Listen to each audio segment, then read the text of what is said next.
get away, feeling too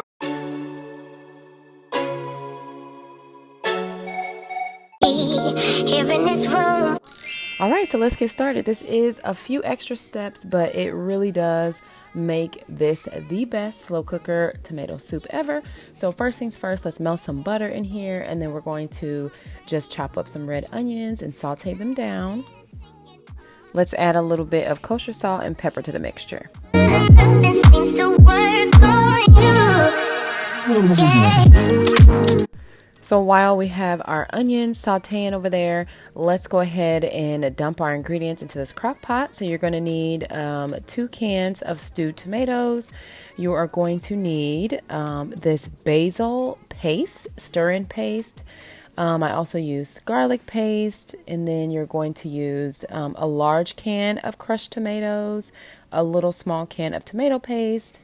You're also going to use some pesto in there, and vegetable stock, along with some seasonings, granulated garlic, salt, pepper.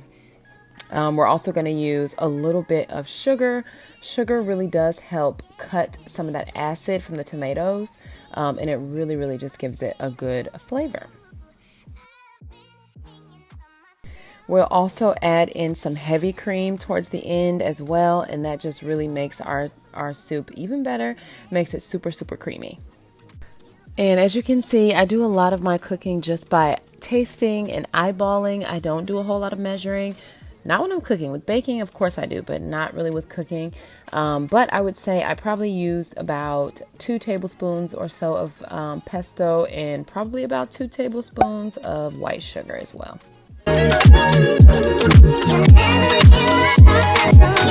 Okay, now we're going to add in a few little squirts of this garlic paste, and then the same amount pretty much of the basil paste, and then just stir it up and just cook it down for a couple more minutes, and then you'll be ready to add it to the crock pot.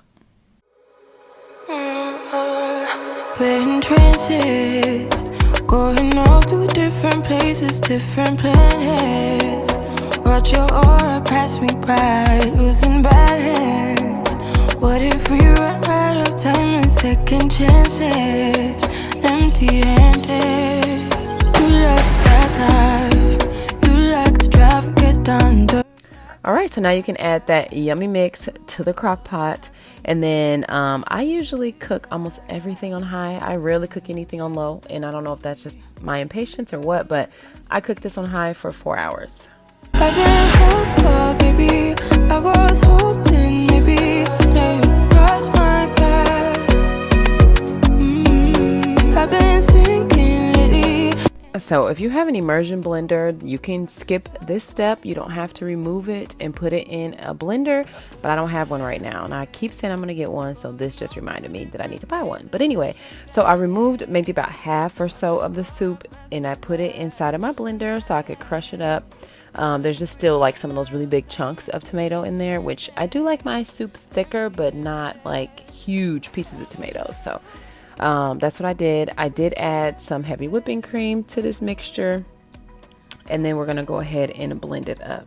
Can we trust the stars above to let us know?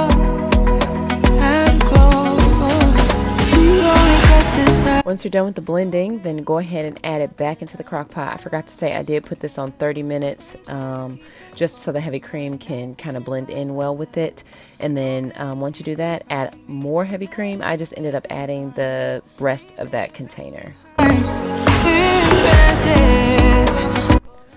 Okay, so here we go. Let's get started on a grilled cheese. So I'm making like a mayo pesto. So I used about 3 tablespoons of mayonnaise, and I mixed it with, I want to say about a tablespoon or so of pesto.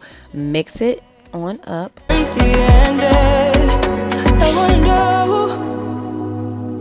you love me better if I go? I'm not home. I wanna know. Can we trust the stars above? Okay, so we're using sourdough bread, so go ahead and slather on that mayo on the inside of the bread because we're already buttering our little grill pan over here. And then after that, we're going to layer on the cheese. I use mozzarella cheese, I use Munster cheese, and I used cheddar cheese. I hope you guys can see why I call this a grown-up grilled cheese. It is definitely way more fancy than what we probably all ate as kids, but I'm telling you, it is amazing and extra, extra cheesy. You definitely don't have to use like a grill pan if you don't have one. Obviously, a regular pan with butter will work just fine. I just like to get like those grill marks on there. It just gives it that little extra kick, you know, just a little kick. Well, that is it. Thank you guys for watching. I hope you really enjoyed the video, and I will see you guys back here soon.